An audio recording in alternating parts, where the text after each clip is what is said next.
I'm so disgusted. I was watching the game last night, some of it.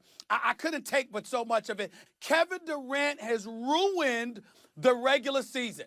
And everything is just ruined. It's just ruined. It's just ruined, okay? No answer whatsoever for the Golden State Warriors. They could put up 120 a night if they wanted to. Kevin Durant has ruined the regular season. Who wants to see Golden?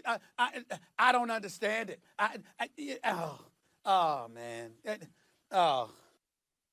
Don't you wish Stephen A. would tell us how he really feels? But Stephen A., you were very strong on Kevin Durant yesterday, calling his move to join the Warriors the weakest ever. Well, Durant and his new squad crushed the Clippers by 45 points in their first preseason game Tuesday, but Durant struggled at times during the game, telling ABC 7 Bay Area, "There's a lot I need to learn about the game of basketball. You know, I'm not as smart as I thought I was about the game. It's played a different way here than I was used to playing. I learned a lot, obviously, in my years in the league, but this is a different system, a different philosophy of basketball I am learning, so it is going to take some time." KD was also quick to point out that he wasn't taking a shot at the Thunder. It's not a knock on Oklahoma City. It's not a knock on my past teammates or that organization. I mean, it's different here. It's fun here. It's fun playing where I was before, but that book is closed. Are you buying that this is not a shot at Oklahoma City? Hell no. It absolutely was a shot at Oklahoma City. And it was a shot at Oklahoma City because he has to know that's how it's going to be interpreted no matter what he says because of what he has done. So if he's saying that's not what his intent is, I think Kevin Durant is a classy, high-caliber human being. But the bottom line is that he's also smart enough to know that no matter how you try to gloss over it, that's how it's going to be interpreted. Let's go back and dissect the quotes. Okay. You know, it's different here. It's more fun, okay? I'm learning things I did not know. Kevin Durant is a career 27.4 point per game scorer who shoots 48% from the field, okay? 38% from three-point range. His career averages are 27, 7, and 4. Over the last 6 or 7 years, I'm sorry. I'll go this. Are you ready for this, Max? Yep. Let's go back to 2008. Sure. It's almost 8 years. 25.3 points per game he averaged in 2008, 2009. 25, 30, 27, 28, 28, 32. Then he got hurt for the 27 games he played in 2014, 2015. 25.4. Last year he averaged 28.2. He is a former league MVP.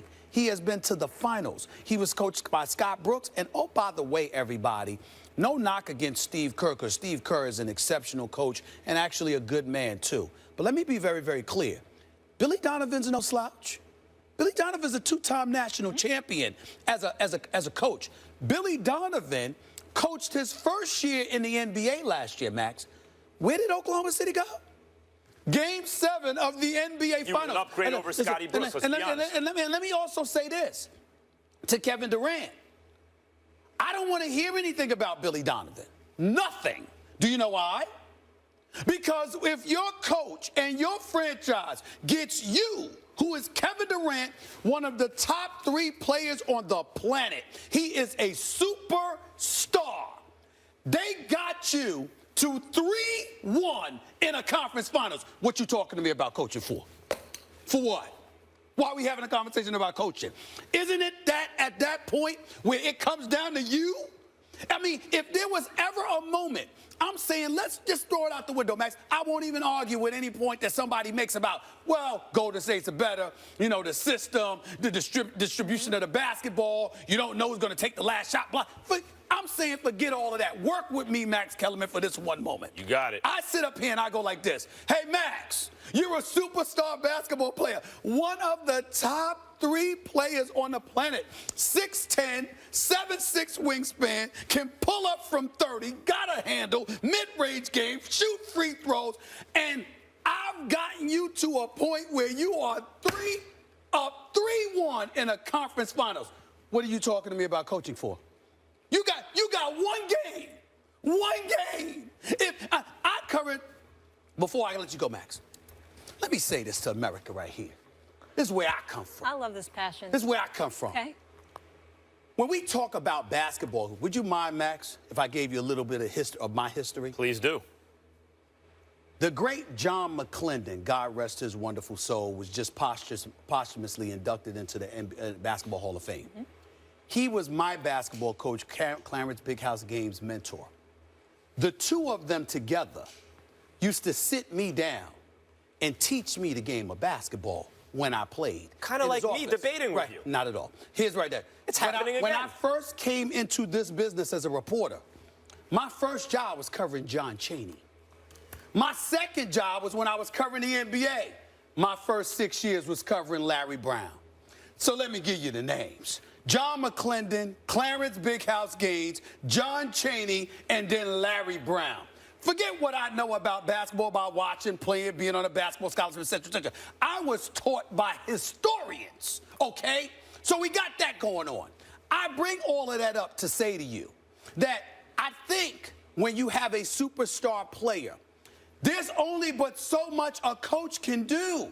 At some point in time, even the great Phil Jackson, with 11 rings, am I lying, Max? Did he not go to Michael Jordan on a few occasions and go like this? Here, take me there. Did he not go to Kobe? Kobe. Was that Phil Jackson that coached the Lakers to the first championship against the Indiana Pacers when Shaq got into foul trouble? Or was it Kobe that went up to the big fella? I got you, big dog. The ball is it's my time now. You understand? I got you. Don't even worry about it. I'm saying, where was Kevin Durant?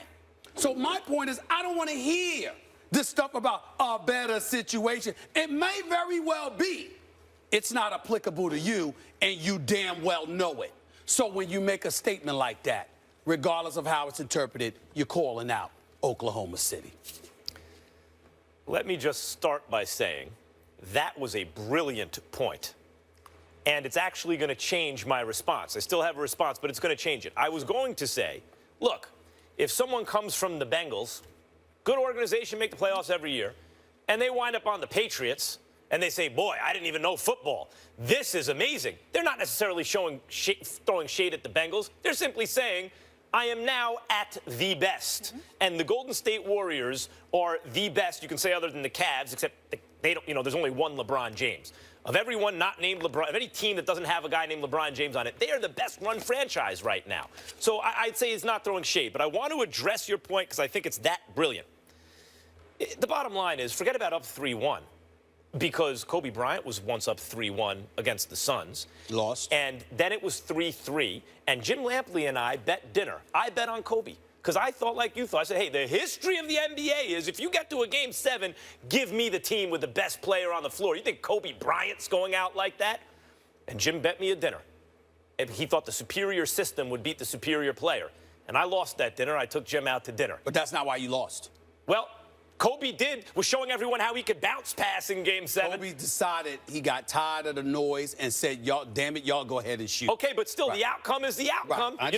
That's the one thing I hold against Kobe in his career on the court. Like, Kobe, cost me a dinner. Okay.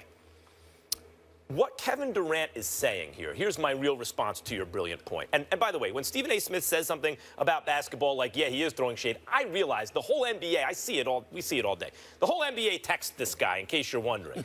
So he's privy to information that all of us are not privy, that none of us are privy to all of that information, and that helps inform your opinion. So I realize that I'm talking to that guy about this topic. Nevertheless, I don't think he is throwing shade, because Durant with the Warriors is saying, and his whole attitude seems to be, that he is going to defy the history of the NBA. That you and I both know, Stephen A., this is not international basketball or college basketball. The NBA has always been different, even as they change the rules. As much as they try to change it, the bottom line is, if the best player in the world or the best player on the court, forget about being down 3-1. Stephen A., it was a tight game with a minute left. And Kevin Durant wasn't the best player on the court in Game 7, even though he should be. The best player on the court wins that game. That's the argument for Bill Russell. 21-0 in deciding games, high school, college, and the pros. Don't tell me about how this guy's better than Bill Russell and that guy until Michael Jordan. When the chips were on the line, his team never lost. The Game 7, he was always the best. That means something. That's not Durant. And Durant seems to me to be in the middle of a career where he's trying to prove he doesn't have to have that Kobe Bryant killer, prize fighter, this is a one-on-one game mentality. He doesn't need. What he can do is fit into a system, play the right way, and let the chips fall where they may. And I think that's what he's saying here. Yep. Not I'm beating my chest, I'm the best, I'm proving it. He's saying I want to fit into a team where they play basketball the way I think it should be played. What I'm saying to you is no one will refute what you just said about Kevin Durant. What they're saying is it's still problematic. In the NBA, for example, and I'll shut it down by saying this. Kevin Durant wants to fit in. He wants to be just a cog in the wheel, per se. That's what he wants to do. Does his paycheck say that? When he goes and he's looking to get paid, does he say, I want to get paid the same as everybody else? Does he say that I want to be like everybody else? You got a $300+ million endorsement deal. You got the max contract. You've got the stuff that says, I am a superstar, I am elite, that's how I want to be recognized. Until you get the check, then you want to be like everybody else. And I'm saying to you, that's the difference. That is the difference. That's where it really, really counts. At some point, I have no problem with him wanting to be with the team or whatever the case may be. You know me, I only have a problem with him going to the team that beat him. Not the fact that he left Oklahoma City. But make no mistake about it. Intent or not, you know that's going to be interpreted as you point to Oklahoma City. You know that. His point is, I'm not going to be the guy you all want me to be. I'm going to be the guy I want to be. And by the way, if it costs him, not only in the way you're talking, but in the all-time comparisons, why is Larry Bird the greater player than Kevin Durant at this point? It's for what you're saying. Okay. Got to leave it there. Up next, we know Bill Belichick has Tom Brady's back. We'll fill you in on the latest loophole he's found for his quarterback. That combo is next. Strong stuff, gentlemen.